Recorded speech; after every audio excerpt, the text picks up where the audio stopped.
Allah itu memuliakan guru Quran. Yakin? Nggak usah lihat jam, sudah tahu kita. Jam pinten jenengan. Sudah mau pulang atau sudah membayangkan suami. Saya cerita suami jadi malah ingat suami. Ya udah nggak usah cerita suami aja lah. Toatnya, ya sudah pulang aja sana. Siapapun yang dekat dengan Quran dimuliakan Allah. Siapapun loh. 1, malaikat Jibril. Pimpinannya para malaikat, komandan malaikat itu siapa? Jibril. 2, manusia yang dimuliakan siapa? Kenapa Nabi Muhammad? Karena diberikan wahyu Quran. Bahkan dengan Nabi Adam pun lebih mulia dalam tanda petik Rasulullah, karena yang bisa memberikan syafaat hanya kenapa? Pegang Quran. Siapa lagi kira-kira? Bukan siapa, apa? Tempat itu dimuliakan. Contohnya Mekah, Madinah, tempat diturunkan Quran. Logikanya Mekah, Madinah itu tandus. Dengan Indonesia jelas surganya Indonesia. Mekah itu cuman ada daratan. Indonesia punya darat dan laut, ya kan? Mekah punya binatang apa? Unta. Paling domba. Indonesia, dari paling yang terkecil namanya semut sampai itu sampai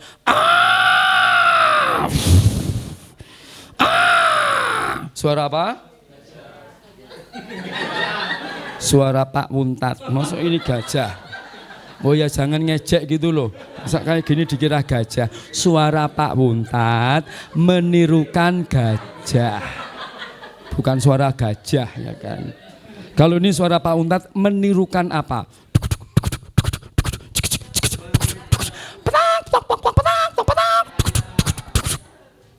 Kuda lari menginjak ayam. Tapi ada 2 binatang. Ada 2 binatang ya kan ya. Masih ya Bu ya. Lu tempat, apalagi buah. Buah itu di Arab tuh paling kurma.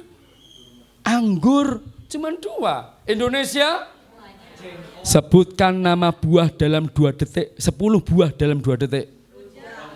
Iya, rujak udah banyak ya. Lotes udah banyak. Kok pengalaman sekali sih beli rujak. Coba. Logikanya Indonesia lebih mulia, lebih makmur daripada Mekah Madinah. Sampai detik ini sana sangat makmur, di sini terpuruk. Kenapa? Karena Quran. Gitu loh saudaraku. Waktu yang paling mulia khairum min alfi syahr. Lailatul Qadar, waktu di mana diturunkan Allah menurunkan Al-Quran dari langit menuju ke bumi. Meskipun bumi nanti sedikit demi sedikit dari langit turun ke bumi dulu, baru diturunkan surat ayat 1 sampai 5 dulu, nanti berikutnya Al-Mudaththir. Tapi sudah diturunkan semuanya itu, seluruh 30 juz itu saat apa? Lailatul Qadar. Loh, malam yang dimuliakan. Halo. Hai kok sambil Kalau malah sudah pakai tas ya kan, yang belakang pakai tas duluan. Tenang saja, gampang. Dikit lagi. Kelas, nah, kita masuk di sini. Berarti tadi masuk di tujuan, sekarang kita masuk di dalam bisnya, namanya kelas. Makna kelas? What is the meaning kelas? Do you know? Ruangan. Tempat belajar. Belajar saja enggak jangan mengajarnya.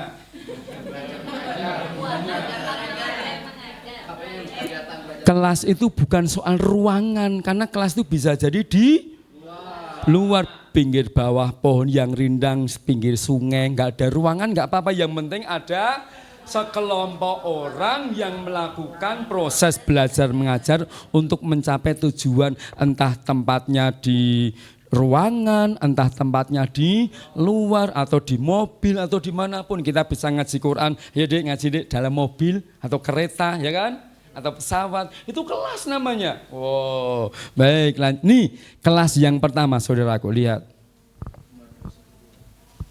Oh mati ya ini, saya klik dulu. Kelas yang pertama untuk direnungkan, di mana itu? Rahim ibu. Sebuah perjalanan panjang akan dimulai. Lihat. Oh. Subhanallah. Tuh. Calon manusia ribuan, jutaan yang jadi cuma satu. Berarti kuntum khairu umat, ya kan? Nih, sebentar saya klik lagi, ulangi biar ada musiknya. Lalu masuk dalam pembuahan. Di antara 200 sekian juta yang jadi cuma satu, maka Qur'annya mengatakan kuntum khairu umat. Khair itu apa khair? Baik tapi mengalahkan, yang lainnya itu namanya khair. Kalau ma'ruf baik tapi tidak mengalahkan. Ma'ruf artinya baik juga kan? Nah, ya, subhanallah. Lihat.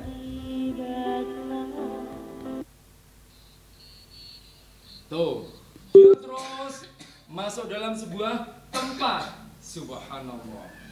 Di embrio namanya, ya kan? Terus berjalan. Kita masuk dalam sebuah ruangan kelas. Siapa gurunya? Siapa gurunya? Allah. Qul a'udzu Robbi itu apa artinya Robbi? Tuhan. Maknanya apa? Pemelihara, mendidik dan sebagainya. Baik. Lanjut lagi. Allah Maha Guru kita, memberi kita kecerdasan, maka diberikan mata, telinga, hidung, pemikiran. Berarti pendidikan harus menyentuh semuanya. Telinga, mata, mulut, otak, ya kan? Tuh, subhanallah. Lihat. Nah, masih suaranya masih di sana. Bentar, saya klik dulu biarin dulu biar ada ininya. Semoga bisa. Sambil silakan diminum. Oh, mungkin ini karena kecil ya. Silakan diminum, kalau habis bisa ambil lagi di warung-warung terdekat tadi itu. Oh, ini yang kecil. Nah, baik. Oh, saya ulang sekali lagi. Silakan direnungkan dengan mata hati kita. Meskipun separuh rohnya di sini, separuh roh sudah di rumah. Kelihatan wajahnya itu kelihatan loh.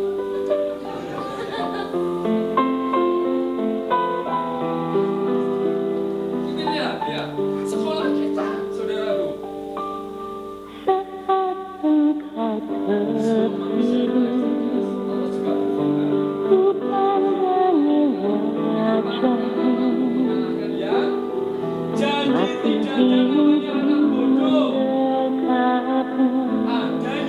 Masih ingin ku menciummu, tak pernah sadar waktu cepat berlalu. Kini engkau menjadi dekat. Kini engkau Allah Maha Guru kita, mendidik kita 9 bulan 10 hari. Ya kan? Subhanallah. Nih, lihat. Pertama yang dijetakkan adalah jantung. Detak jantung. Subhanallah. Siapa yang menggerakkan? Allah. 4 minggu berikutnya, terus tangan dan kaki sudah mulai muncul. Oh. Siapa yang menggerakkan? Allah Maha Guru kita. Wajahnya, profilnya muncul. Subhanallah. Ini dulu kita begini nih, ya kan? Tangan, kaki mulai muncul. Allah mencerdaskan kita. Terus berjalan 9 bulan 10 hari sekolah kita itu dengan Maha Guru kita Allah langsung. 9 minggu, ya kan? Allah mulai menggerakkan refleks syaraf. Ya Allah, anakku sepak bola. Malah badminton, ya kan? Anak kita dalam kandung 10 minggu, coba bayangkan. Terus 2 dimensi nggak kelihatan, kita lihat yang 4 dimensi.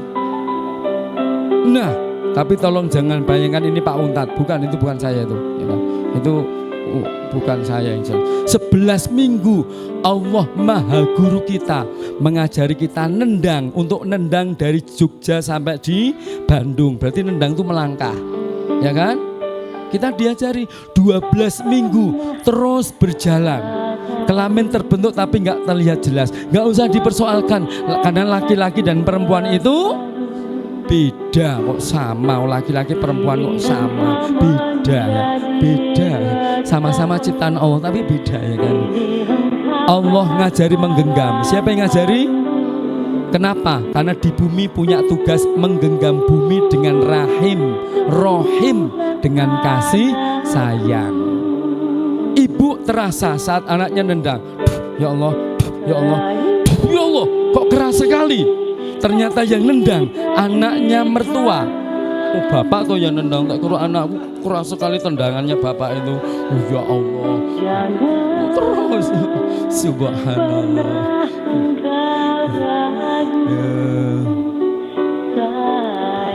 24 minggu. Nah, peran ibu masuk. Ayo Bu, masuk Bu. Ibu makan sayur, anak juga ikut makan. Ayo ibu jawab. Ibu dahar atau tuang buah-buahan, anak juga ikut makan. Ibu makan sate, anak juga ikut makan. Jadi kenapa anak kita kok suka jajan? Kok diam saja, malah tertawa. Urut. Dia juga mulai mendengar dari luar. Qurannya jelas. Apa itu? Wallahu akhrajakum min butuni ummahatikum la ta'lamuna syai'a wa ja'ala lakum sam'a wal absar afidah wal afidah. Jadi memang pendengaran dulu toh. Teorinya ini ilmu apa ini berarti? Biologi, salah. Itu ilmu Al-Qur'an. Jadi semua ilmu itu Al-Quran. Gak ada yang namanya ilmu umum, ilmu dunia, ilmu akhirat terpisah. Itu gak ada. Adanya ilmu Allah, ilmu Al-Quran, bidang biologi, ilmu Al-Quran, bidang IPA. Ada enggak ilmu Al-Quran, bidang matematika? Apa?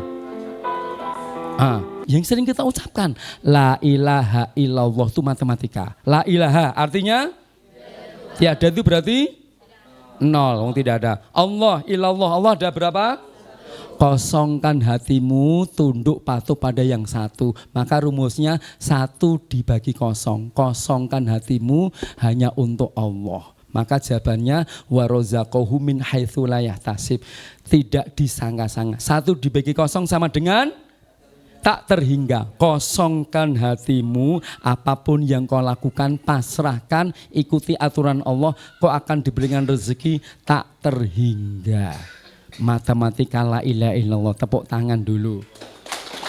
Belum nanti sholat itu ada ilmu matematikanya. Sholat, kenapa begini? Karena pasrah. Coba kalau begini, kalau begini silau, kalau begini pasrah. Ternyata pasrah itu ada angka 0. Ternyata sholat itu membentuk angka 0. Berdiri lurus berapa derajat? Berdiri lurus 18. Ruko? Sujud separuh dari ruko? Sujudnya berapa kali dalam 1 rakaat? 45 tambah 45? Ruko sekali 90 tambah 90? Berdiri lurus 180 di total 360 derajat itu apa? 0. Berarti orang Islam membentuk angka 0 sama dengan kita haji, umroh, tawaf. Bumi melingkar enggak? Matahari melingkar enggak? Berarti matahari, bumi dan seisinya itu sholat. Ya kan? Oh subhanallah. Saya kepanasan, di depan ada kipas misalnya. Apa yang saya rasakan di depan ada kipas? Enggak apa, kipasnya diam saja ya sama saya. Kecuali kipasnya muter. Nah, kenapa kipasnya muter? Kipasnya baru sholat, pasrah, maka dia mampu menyejukkan orang sekitarnya. Berarti orang sholat harus mampu mempraktekkan assalamualaikum kiri kanan, selamat, rahmat, berkah Allah dilimpahkan tetangga kita yang kekurangan, tetangga kita yang kekurangan sebelah kiri kanan. Oh, tepuk tangan dulu. Sekarang Palestina perlu kita bantu, maka kiri kanannya assalamualaikumnya prakteknya setidaknya membantu di sana. Dengan apa kita sudah tahu sendiri. Aduh ya Allah, ini baru masuk sini saudaraku, tapi kayaknya wajahnya sudah wajah. Ada yang mau tanya aja lah, kita tanya jawab saja. Ini tadi pengelolaan kelas secara umum. Kita mau khusus sebenarnya, tapi kenapa faktor lingkungan, jumlah santrinya terlalu banyak, ruangan kelasnya sempit, kepanasan, ya bagaimana pembelajaran tahsinnya, tahfidnya masuk, wong ruang kelasnya terlalu dekat dengan suasananya rame, memecahkan tiba-tiba auto lewat, tiba-tiba woi kampanye keluar, anak-anak keluar semuanya, gurunya, mundur, bu guru yang paling depan ya nonton kampanyenya. Malah yang ibu guru malah paling depan. Suhu udara terlalu panas ya kan, ada peristiwa tak terduga, tiba-tiba masuk kelas, pada lari semuanya. Padahal baru, ini banyak faktornya. Teman-teman, ada yang mau tanya dulu aja ah? Oh iya. Iya. Nah, itulah sebuah pertanyaan yang luar biasa. Ya, pertama memang ada faktor santri juga tidak tahu memperbaiki dan sebagainya. Bagaimana cara mengkondisikan yang ramai bisa? Yang pertama kita tahu karakter anaknya. Oh, anaknya memang dalam sisi psikologi bisa jadi dia masuk dalam kategori ABK. Bisa jadi ya kan? Maka apa yang kita lakukan? Ngajinya kadang di tangga, ngajinya kadang di hafalannya atau apanya, kadang-kadang diduduk di sini, kadang-kadang lesehan, kadang-kadang baru semenit 2 menit dia mulai gini-gini. Kita pindah di sini deh. Jadi buat variasi-variasi. Biasanya ngajinya pakai apa Bu misalnya? Pakai tilawati. Tilawati halaman berapa, pakai kertas kosong, kita bawa spidol warna-warni. Yang halaman 5 itu misalnya anaknya pelajaran halaman 5 ditulis pakai tangan. Ini apa ini apa, pakai warna-warni. Anak kau sudah merah, tinta merah kau udah jenuh, ganti, sekarang ganti tinta hijau. Tulisannya sesuai dengan materi yang halaman 5 tilawati tadi. Misalnya gitu loh ya. Sehingga anak tidak jenuh, pindah lagi dan sebagainya. Jadi efektifnya cara mengajarnya itu harus satu-satu misalnya per orang. Nah, jadi ada teknik bagaimana penguasaan kelas dari sisi klasikal. Pertama faktor santri itu penting, diupayakan santrinya dalam satu klasikal itu secara usia bisa jadi sama. Saat usia sama, jadi harus sama, kalau nggak sama itu kadang salamnya aja beda kan.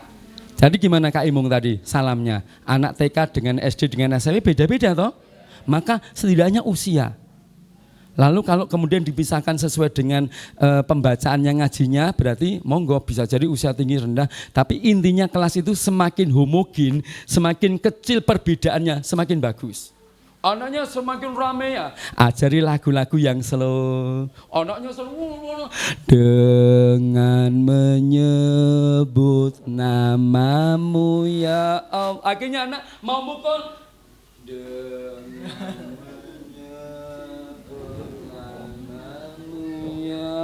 ya kan?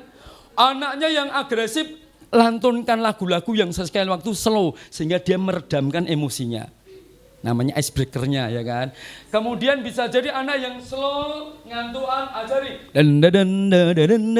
Inilah aku anak muslim sejati, pantang menyerah jadi muslim hebat. Siapkan diri, tekadkan hati, untuk cetak generasi Islami, untuk cipta generasi Robbani. Anak-anak jadi ya kan? Keseimbangan itu artinya, karena lagu itu bukan sekedar lagunya tapi suasananya. Atau bila perlu kasih icebreaker, kalau kau anak soleh tepuk tangan. Ulangi. Kalau kau anak soleh tepuk tangan, kalau kau anak salah tepuk tangan. Nah, anak salah nak, maka perhatikan. Jadi anak yang ramai itu, yang penting tepuk. Ya, anak TK, jangan pendekatannya jangan kayak SMP. Anak TK ya, siapa yang tadi pagi, coba pura-pura anak TK. Siapa yang tadi pagi udah mandi? Ditanya malah tepuk. Ditanya ya saya, Dek sudah mandi? Jawabannya malah. Siapa yang biasanya ditanya malah tepuk?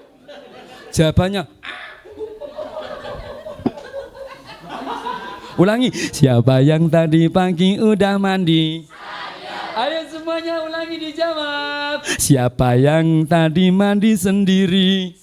Tangannya diangkat tangannya. Siapa yang tadi mandi sama sapi?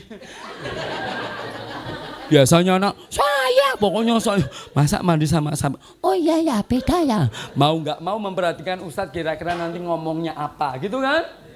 Itu kalau pendekatan TK, kalau SD dan sebagainya nanti ada trik-trik lagi sendiri. Ini sebenarnya ini masih belum masuk teori. Kaptivasi itu teori bagaimana kreativitas ditingkatkan. Karena waktunya pendek tadi sebenarnya ini tadi mulai jam 1 tapi Pak Indra kegeser jam 1. Sebenarnya Pak Indra sebelum itu tapi kemudian kegeser jam 1 akhirnya saya kejatah enggak terlalu banyak. Oh ya kan, ini misalnya anak-anak yang TK, ini usia TK, mau nggak mau mewarnai saat privat atau saat non privat disuruh gambar ini mewarnain. Ini apa Ustadz? Ini kamu warnai. Ini apa kok gambarnya ikhfa? Apa Dik? Ini loh gambarnya ikhfa. Ikhfa itu apa? Samar-samar nggak begitu jelas. Ya Allah Ustadz wajahnya ikhfa juga. Berarti belum mandi, berarti samar-samar. Nah, ini kamu tebalkan. Ini kamu putih. Berarti ya? Iya, kamu warnai. Warnanya apa? Bebas. Ustaz warnanya hitam boleh enggak? Boleh. Laut warna hitam? Boleh juga. Ini mendung warnanya hitam kan mau hujan? Boleh. Burungnya juga? Iya boleh. Dek kenapa kok hitam? Soalnya cuman bawa pensil hitam. Alah harus satu persatu.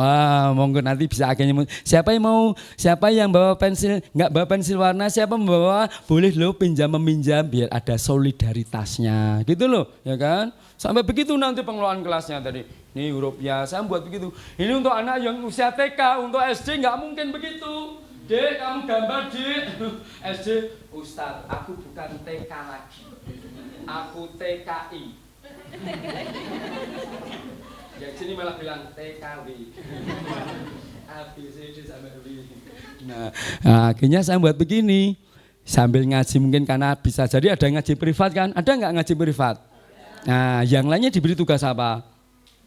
Suruh mewarnai terus, suruh nulis terus, jenuh. Nanti paling Ustadz ngomong nulis. Malah sampai hafal anaknya. Kalau nggak percaya dihitung. 1, 2, 3. Yang belum ngaji nulis. Nah kan nulis terus. Akhirnya muncul anak santri kita tuh ada 3 prof. Profesor, profesional, dan provokator. Profesional dia belum mengerjakan, dia sudah mengerjakan. Profesor ya kan. Tahu apa yang mau diperintahkan oleh ibunya, gurunya. Profesor apapun perintah guru lakukan. Provokator itu, besok kalau ada yang bawa pensil sama kertas, aku pukul satu-satu. Dia jadi protes, Islam protes, jadinya Islam Protestan. Makanya harus ada variasi, contohnya ini. Kenapa sih kita harus baca Quran? Lah anak menemukan, ini hurufnya apa nak? Nulis di sini. Huruf apa nih? Ba, ini loh, ba. Ini apa nih nak? A, ini apa nak? C, ini apa nak? Ini bacanya apa nak? Bacalah, kelamaan, udah mau pada pulang.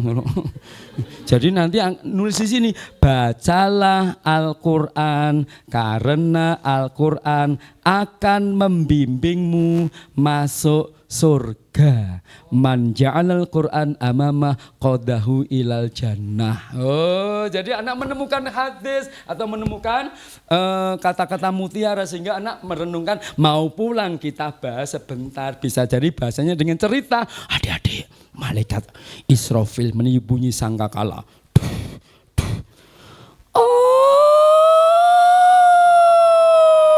Terjadi hari kiamat. Hari itu hari kiamat, hari yang paling dahsyat bagi manusia. Wah, lalu kita cerita tentang hari kiamat. Oh, akhirnya gimana Allah menurunkan Al-Quran sebagai penolong. Nanti cerita begitu. Halo. Pokoknya panjang yang harus kita lakukan. Ya Allah, berarti masih banyak yang perlu diperbaiki. Iya, berarti besok ketemu lagi. Siap? Terus dikasih amplop lagi. Amplop padahal nggak penting. Isi nggak penting. Yang penting jumlahnya. Enggak ya. Ini saya buat yang lebih rumit untuk anak kelas 6 SMP misalnya ini. Sama-sama menerjemahkan sandi. Tapi saya lebih rumit. Ini coba lihat. Tangannya kok hampir sama, kakinya hampir sama. Untuk anak kelas 1 begini. Contohnya SMP maupun SD ya kan. Ini loh, apa ini akhirnya dia akan menemukan sebuah Iqra'ul Qur'an fa innahu ya'ti yaumal qiyamah syafi'an li ashabi. Bacalah Quran karena sesungguhnya Al-Quran pada hari kiamat sebagai penolong bagi para pembacanya. Nanti akan begitu menemukannya itu. Bahas. Subhanallah. Ya kan, makanya. Mas, sabar ya Mas ya. Paling 5 menit sudah saya doakan kok Mas biar segera ditutup.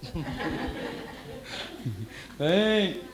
Belum lagi ini, ada kadang-kadang kita harus memberikan nasihat pada anak-anak kita dengan pola-pola permainan outbound atau outdoor. Pernah dengar permainan ini? Ini loh, bukan acak kata, jihad. Pernah dengar permainan Sirotol Mustaqim? Pernah dengar? Belum pernah, tolong segera periksa telinga hidung tenggorokan. Baru diucapkan kok belum. Pernah dengar permainan Sirotol Mustaqim? Pernah, kapan? Tahu caranya? Berarti pernah mendengar tapi belum tahu caranya. Kan perlu dipraktekkan. Lingkaran sholat, biar semangat sholatnya gimana nanti menjelaskannya. Perlu dijelaskan. Sirotol Mustaqim tahunya jalan yang lurus, selesai. Padahal ada penjelasannya panjang. Bagaimana caranya? Anak kecil, anak SMP dijelaskan Sirotol Mustaqim itu adalah jembatan. Oh, ngantuk semuanya. Pakai permainan sehingga anak paham, oh ternyata ihdinas siratal mustaqim itu begitu toh.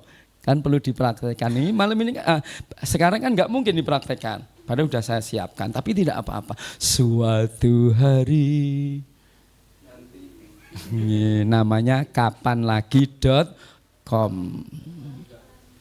Kapan-kapan maksudnya ya kan. Masih ada lagi. Bagaimana mengajarkan terjemah bacaan sholat. Pakai biar anak seneng ngaji gitu loh. Kan harus perlu dikemas. Ya. Bagaimana membuat suasana menyenangkan. Bagi anak itu suasana menyenangkan itu penting enggak? Bagi anak itu menyenangkan dulu. Masalah ngaji nomor 2 bagi anak. Bagi ustaznya ngaji penting. Ngaji itu bekal di akhirat. Seakan-akan surga itu besok di akhirat. Di sini tuh neraka. Harus duduk rapi. Enggak boleh ngomong sendiri kamu kan? Anak-anak, adik-adik nggak boleh ngomong sendiri. Akhirnya anak pada ngomong sama temennya. Karena yang dilarang ngomong sendiri. Nggak boleh, yang boleh itu ngomong dengan teman-temannya. Teman-temannya kita ngomong. Kan yang dilarang ngomong sendiri. Ayo, hati-hati mestinya diam dengarkan ustadzah. Gitu, bukan nggak boleh ngomong sendiri. Itu banyak ini pokoknya yang perlu kita lakukan. Ada permainan icebreaker tepuk, ya kan. Tepuk anak-anak TK, enggak SMP juga bisa. Misalnya tepuk yang rancak. Meskipun bumi goncang, imanku tak akan goyang. Walaupun langit runtuh, hatiku tetap utuh. Allahu Akbar. Misalnya sakit juga.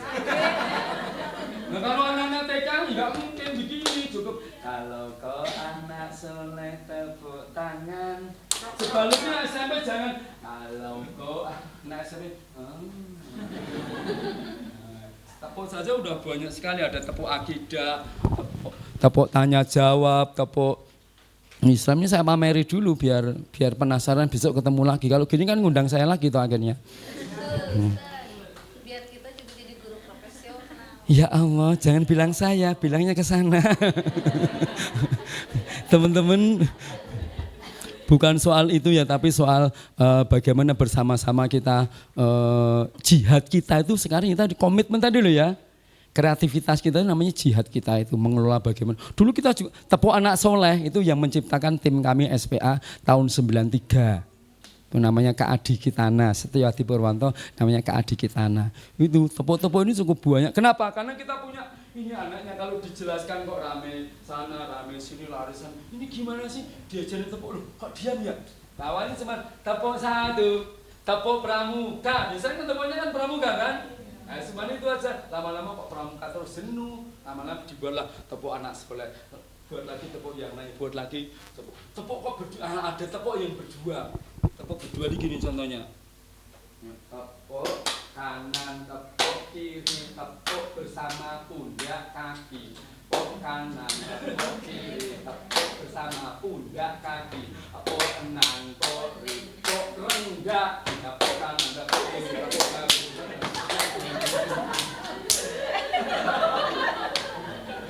Lagunya kan biasanya Donald Bebek gitu kan?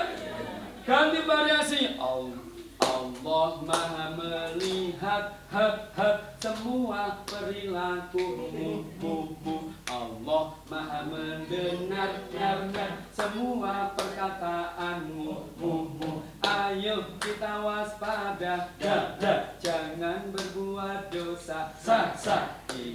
Ingatlah selalu, Allah mengawasimu. Nanti ini bukan hanya untuk anak-anak loh. Praktekkan pada anak mertua. Luar biasa. Malam hari anaknya udah pada tidur. Assalamualaikum.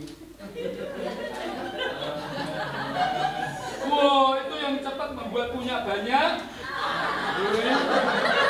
Punya rezeki banyak berkah. Sampai begitu loh kan, makanya teman-teman ini speednya saya percaya ini belum retorisnya. Retoris itu artinya mengembangkan trik-trik untuk memotivasi. Nah, ini hanya pemanasan dulu biar membayangkan besok 90% praktek, 10% teori. Termasuk trik bercerita kan penting. Ngajari. Ini kalau saya tutup hidung saya masih bunyi, lihat.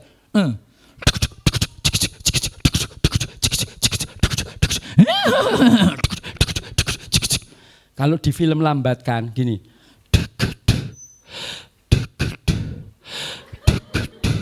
Kalau lihat perut saya. Perutnya dung ya kan, bergerak-gerak ya kan. Itu ada triknya sendiri bagaimana suara gitu. Suaranya cuma DGD.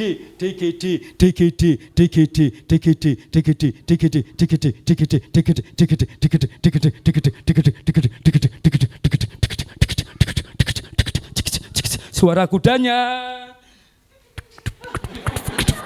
Ringgian kuda. Nah, itu kuda ringgi juga. Kuda yang ketempelan jin. Tawa gitu. Itu kuda yang kerasukan jin itu loh ya. Makanya tertawanya begitu, sama-sama kudanya. Belum cerita begini akibatnya, belum gini. Pokoknya banyak. Saudaraku, memang ilmu Allah sangat maka setidaknya hari ini dari jam 7 sampai jam 5 lebih sedikit ini, setidaknya ilmu yang kita dapat, saya berarti memang harus banyak belajar. Yang kedua, nanti bisa kok kita kopikan, nanti sudah kita kopikan. Hanya pertanyaannya kalau saya kopikan terus nggak tahu maksudnya gimana ya, ya. Makanya suatu saat bisa bertemu lagi pada waktu dan gelombang yang sama. Kalau ya. Gimana Bu? Dikopikan. Nanti pakai teh juga, ada tehnya, ada kopi, air putih juga ada. Enggak cuma kopi. Oh, iya kan? Teh nanti ada kopinya juga toh? Dikasih kopi. Teh juga ada toh? Ada teh, kemudian susu jahe, komplit kok pakainya nanti. Baik, nanti kita kopikan, nanti di-share di ini juga bisa. Semoga yang sedikit ini banyak manfaatnya. Pesan saya, bila ada sumur di ladang, astagfirullahaladzim. Ini pesan saya. Pesan bukan peribahasa. Pesan saya, bila ada sumur di ladang, tolong mandinya di kamar mandi saja, jangan mandi di ladang, bahaya, ya kan. Jadi maksudnya bila ada ajaran selain Islam, jangan dituruti, tetaplah istiqomah berjuang di jalan Allah. Amin ya robbal alamin. Burung irian, burung cendrawasih, dan itu burung yang dilindungi di Papua. Ada juga burung kasuari, burung yang lain masih banyak juga sebenarnya. Ini hanya informasi saja ya kan. Aku qouli hadza fa astaghfiru. Saya juga harus ngejar kereta di nanti paling tidak jam 7 harus sudah terbang yang ke Jogja, mudah-mudahan ketemu lagi. Teh ini teh Heci Salman Al-Farisi. Saya kembalikan ke beliau. Assalamualaikum warahmatullahi wabarakatuh.